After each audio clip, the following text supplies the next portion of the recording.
beginning, these protests, the women were marching with children carrying olive branches. Nobody at that point was asking for you to step down. It has escalated. Do you think that your forces cracked down too hard? They are not my forces. They are military forces, belong to the government. Okay, but you're I don't own them. I'm president. Okay. I don't own the country. So they're not my forces. No, but you have to give the order. No, no, no. Not by your command? No, no, no. We don't have, no one's command. There was no command to kill or to be brutal. People went from houses to...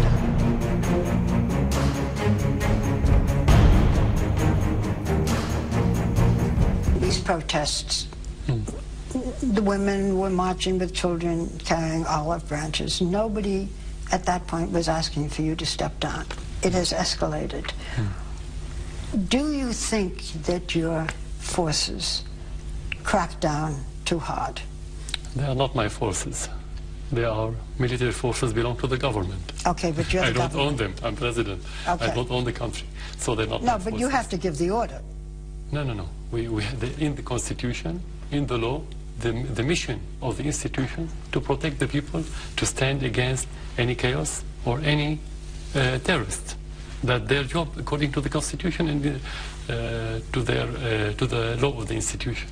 The crackdown was without your permission? What do you mean by crackdown? The reaction to the people, some of the murders, some of the things that happened. No, there's a difference between having policy to crack down and between having some mistakes committed by some officials. There's a big difference. For example, when you talk about policy, it's like what happened in Guantanamo when you have policy of torture, for example.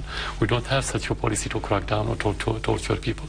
You have mistakes committed by some people, or we have some allegations about mistakes. That's why we have special committee to investigate what happened. And then we can tell, according to the evidences, you have mistakes or not. But as a policy, no, we don't have. Have there been mistakes made in this crackdown, yes? No, self-evidently, yes, for one reason, because when you don't prepare yourself for a new situation, you're going to make mistakes. Okay. Have the people who made the mistakes been found accountable? Have they been punished? Some of them, yes, according to the evidences. But you cannot punish anyone according to rumors or allegations. So this is judicial committee, independent judicial committee. It's its job to detain people if they are guilty and to send them to the court for prosecution. I want to go back again to the protesters.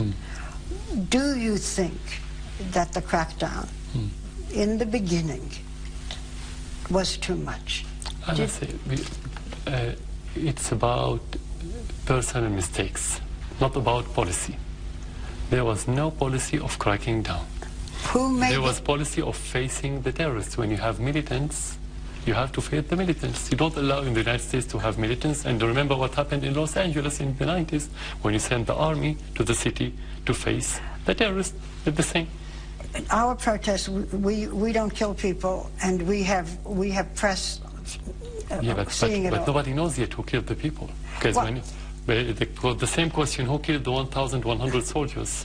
If you don't know who killed those, you can tell who killed the civilians. The crackdown in the beginning, the brutality, do you think it went too far?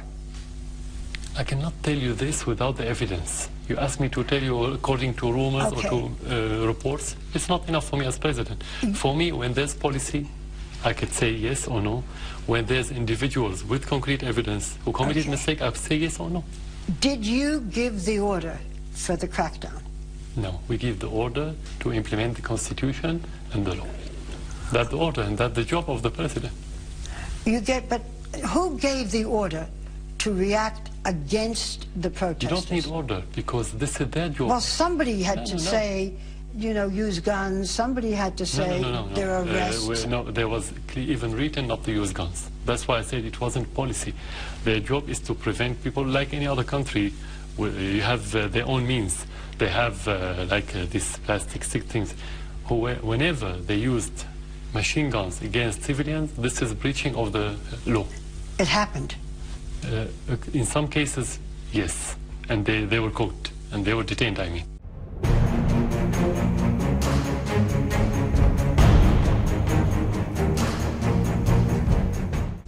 the beginning, these protests, the women were marching with children carrying olive branches. Nobody at that point was asking for you to step down.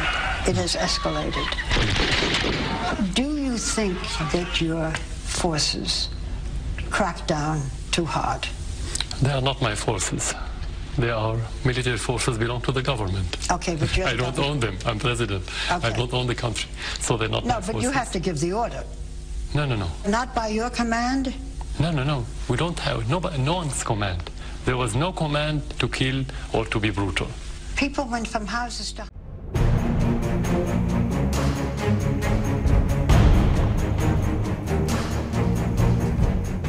I want to make this clear. You say that the country in general is stable. Certainly we see here in Damascus, since we've been here, it's business as usual.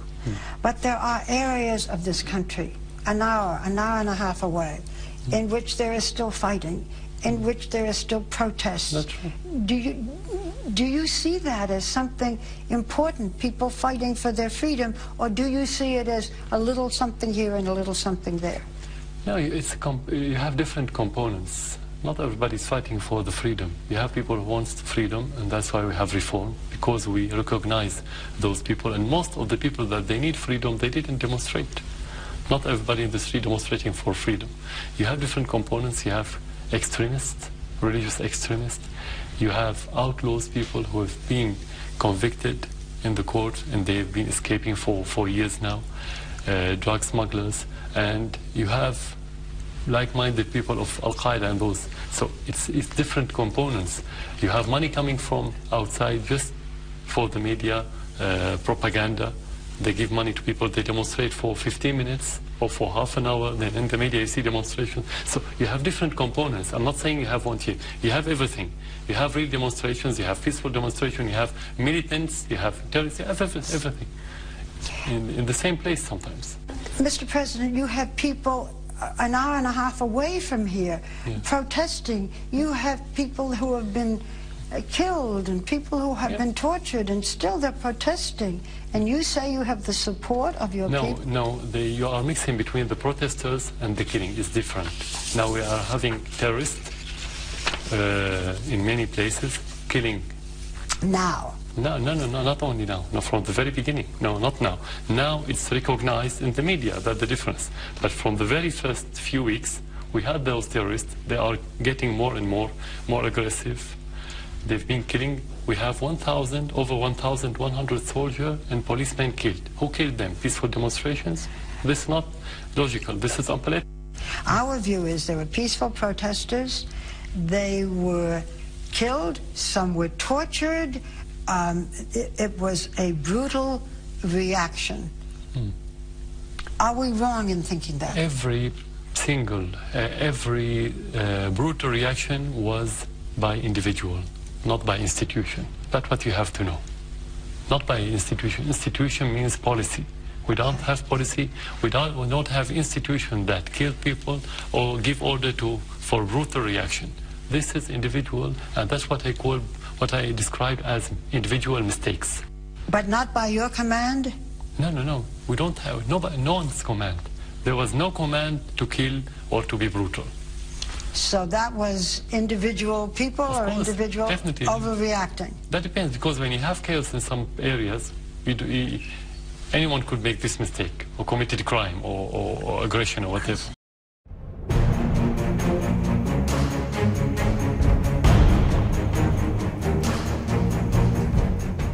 What do you think is the biggest misconception that my country has of what's happening here, if indeed there is a misconception? We don't kill our people. Nobody no government in the world kill its people unless it's led by a crazy person. For me as president, I became president because of the public support. It's impossible for anyone in this state to give order to kill. Do you feel...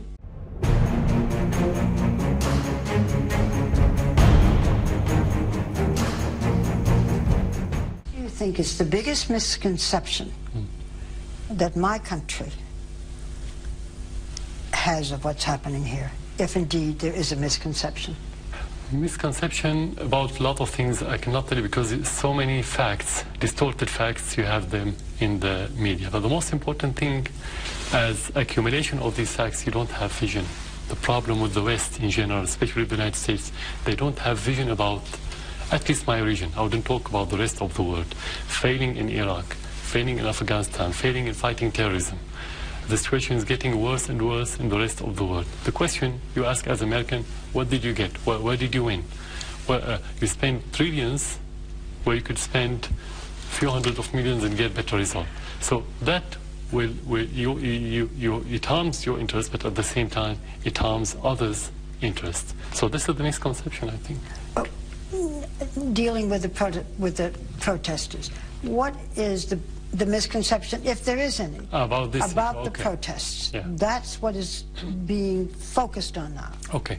We don't kill our people. Nobody kill, no government in the world kill its people unless it's led by a crazy person. For me as president, I became president because of the public support.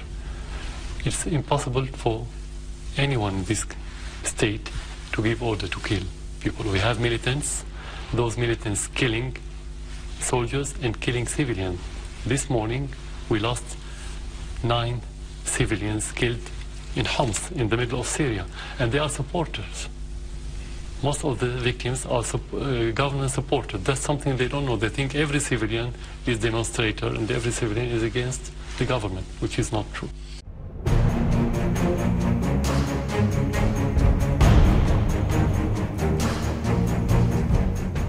Last week, an independent United Nations commission issued a report. What it said was that your government committed crimes against humanity.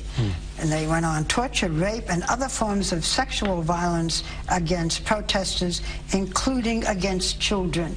What do you say to them? Do you acknowledge that? Do you acknowledge what the UN said? Very simply, I would say send us the documents and the concrete evidences that you have, and we'll see if that's true or not. You have a lot of allegations now. Did the UN not send you these documents? Nothing at all. They should send us the documents. As long as we don't see the documents and the evidences, we cannot say yes.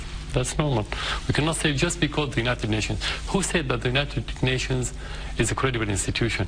You do not think the United Nations is credible? No. You have an ambassador to the United Nations? Yeah. It's a game you play, but doesn't mean you believe in it.